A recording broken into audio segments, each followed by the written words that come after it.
Hello and welcome to this week's Sunday service. This is a weekly video from me to you that I hope will help you to create and live a life you love.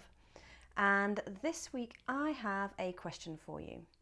I would like to ask you, when life is going really well, what does that look like? So this question comes from Brené Brown's book, The Gifts of Imperfection. I have been rereading that book because I felt like I needed to go back to basics and really get to grips with the elements that make up a wholehearted life, living a wholehearted life. And this is a question that she asks in her chapter on play and rest, on cultivating play and rest as one of the guideposts for living a wholehearted life.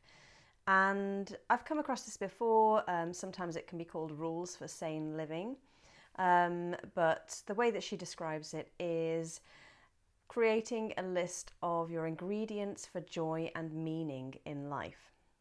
So I thought I would bring this concept to you this week and see whether you are living a life that is made up of the ingredients you need for joy and meaning. So what would your list look like?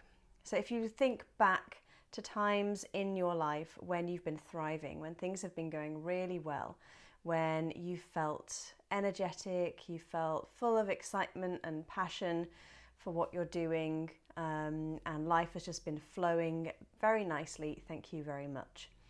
What were the components that made up that life? What were the things that enabled you to feel that way?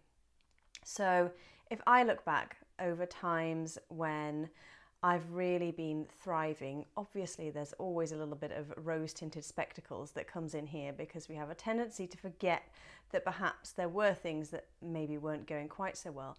But overall, when I've felt at my best, at my most energetic, and I've been loving life and been hopeful and optimistic about the future, what were the components? So if I think back, there's always plenty of exercise, in fact, a lot of exercise. So for me, I probably need more exercise and movement in my life than most people do. So at least an hour's exercise on a daily basis, I would say, is required for me. I will have been eating really, really well. I will have been eating nutritious food that nourished my body and that worked for my body. So eating a really low carb diet for me, lots of fat, lots of protein, and really avoiding the sugar, and practically no sugar involved in my diet. I would have been getting great sleep and being really, really disciplined about my sleep and making it a non-negotiable. So for me, again, 8 to 9 hours is my requirement if I'm going to function well. I would have had great control over my finances and had abundant money in my life. So I know that we always say money can't bring you happiness, but actually to a certain level it does. I think the last study that I'm aware of showed that up to $75,000 a year, it does have an impact on your happiness. Above that, then less so. But yeah, for me, my money has to be in great shape. I have to feel financially secure, basically, to be thriving. And throw into the mix then, I would also be feeling passionate about the work that I do and optimistic and excited about the future and challenged by it and be learning. And I'd probably be driving a really fast car. You know, I probably would own a car that I really love to get in and drive and be filling my time with my passions, so horse riding and dancing. So those are just a few of the things that I can look back and I can recognize that I need in order to thrive in my life. And then the next step in this process is to look at how do we feel currently in our lives and what might be missing from that list, and looking at how to bridge the gap. But before I talk about that, I'd like to just hit on the topic of why we might move away from living a life with those ingredients that we need for joy and meaning, because on the surface it doesn't make any sense that we would live any other way if we found the recipe that makes us happy. So for me, I think sometimes we're just not necessarily aware of the impact that certain things that we're doing and certain ways that we're living are having on our life and our happiness until they're not there anymore. Sometimes we take things for granted. I also think that sometimes life just has its ups and downs, it ebbs and flows, and we might be overwhelmed with work at one point in our life and therefore our self-care slips, or we might have plenty of time to take care of ourselves but just not be lit up by the work that we're doing. So life does have its ebbs and flows. It's not going to be completely 100% joyful all the time. And then I think there is an element of upper limiting that affects some of us. So some of you may have read the book by Gay Hendricks, I think it's called The Big Leap. And in that book, he talks about the fact that we have upper limits in our minds as to how much joy we are allowed to experience. And once we start to hit that upper limit, we will then start to self-sabotage to bring ourselves back down to a level where we feel more comfortable. And this is all to do with the beliefs that we have about ourselves and our worthiness and how much happiness we deserve, how much financial abundance we deserve.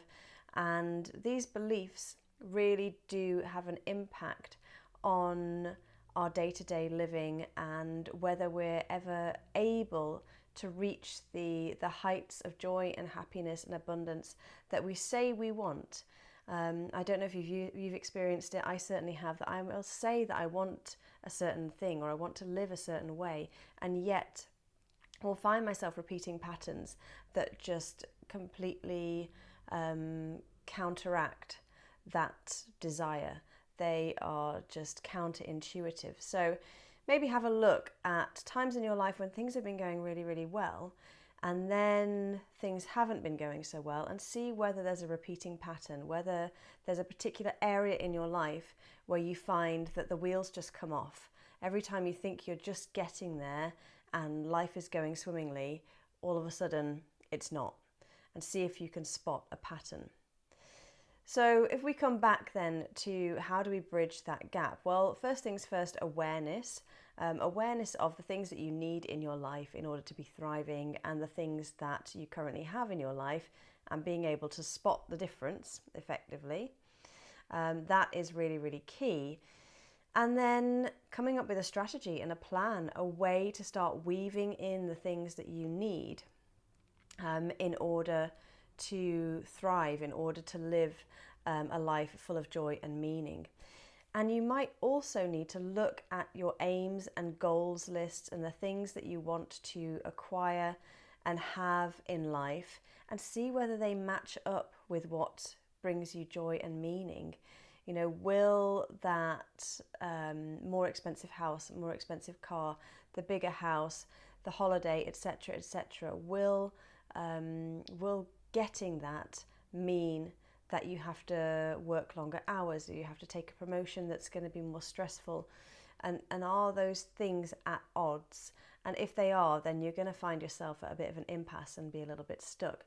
So it's key to just make sure that the goals and aims you have in life tally up with the things that bring you joy and meaning, because sometimes we can set goals that we think we should be achieving, but actually they're just not aligned with how we want to live.